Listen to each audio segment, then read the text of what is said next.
투자를 하는 많은 사람들은 오른 주식이나 부동산을 보며 이렇게 말하곤 한다. 그때 사뒀어야 했는데. 2009년에 탄생한 비트코인도 예외는 아니다. 최근 2년간 거의 30배나 올랐으니 말이다. 맥도날드의 시가총액을 넘어선 비트코인에 대해 회의적인 시각을 보내는 사람들도 있다. 길 모퉁이만 돌아서면 볼 수 있는 맥도날드는 실체가 있지만 비트코인은 실체가 보이지 않기 때문이다. 비트코인과 그 아류인 가상화폐 시가총액은 2017년에 남아프리카 공화국 통화량과 비슷했다. 비트코인 가격이 계속 오르자 누군가가 바보 이론을 내세웠다. 더 높은 가격에 받아주는 바보가 등장하여 계속 비트코인이 오른다는 것. 계속 오르는 비트코인과 다른 암호화폐 가격을 보고 많은 사람들이 금융위기가 올지도 모른다는 생각까지 하기도 했다.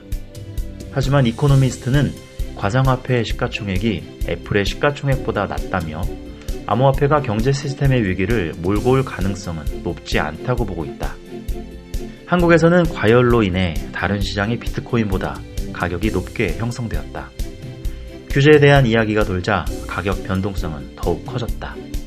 사람들은 비트코인의 미래가 어떻게 될지 몹시 궁금해한다. 투자자들은 혹시 신기루가 아닐까 걱정돼 잠을 못 이루기도 한다.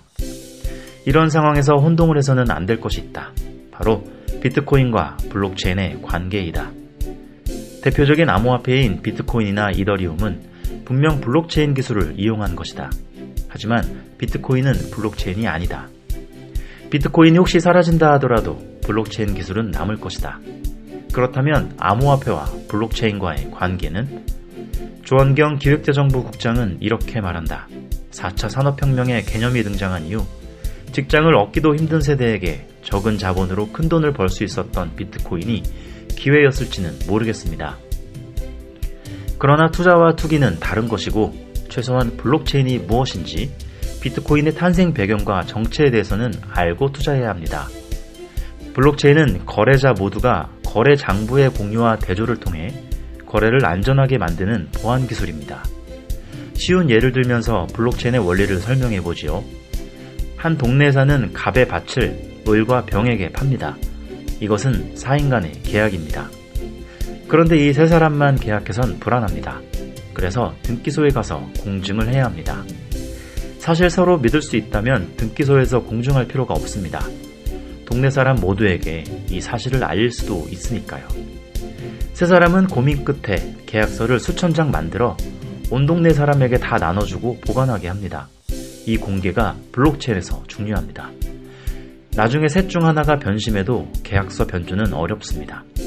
동네 사람의 계약서를 일일이 고쳐야 하기 때문이죠. 현실 세계에선 이런 계약이 가능할까요?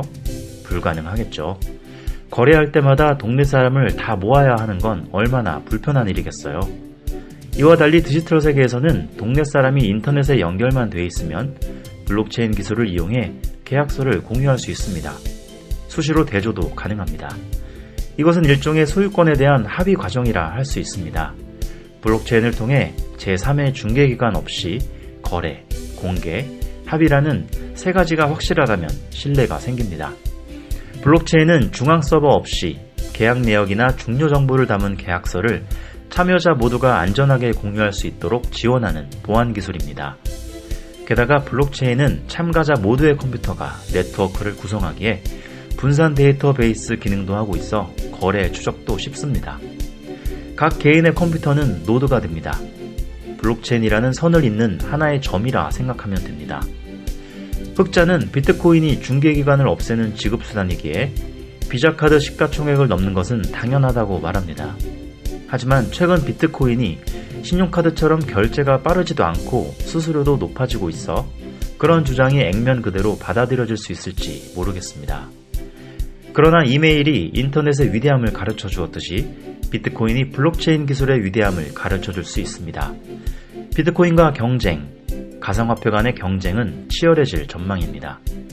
결국 가상화폐의 미래는 세계 시민의 선택에 달려 있습니다.